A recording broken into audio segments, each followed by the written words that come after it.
تصویر رو دیدم نخواستم از دستش بدم، گفتم در رو باز کنم ببینید اینجا یه محله خیلی خیلی معمولیه، سر کوچه کارگاه خودمونه.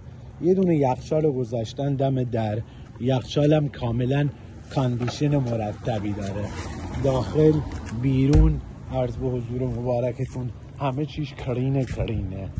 حداقل یه آدمی که نیاز داره میبره. میدونید اینی که این کشور جوری طراحی شده و سیستم سازی شده که اگه تو یه همچین وسیله‌ای داشته باشی بذاریش دم در، خیلی به صرفه تره تا اینی که بخوای وقت بذاری بفروشیش یا اینی که بدی آشغالی بیاد ببرش.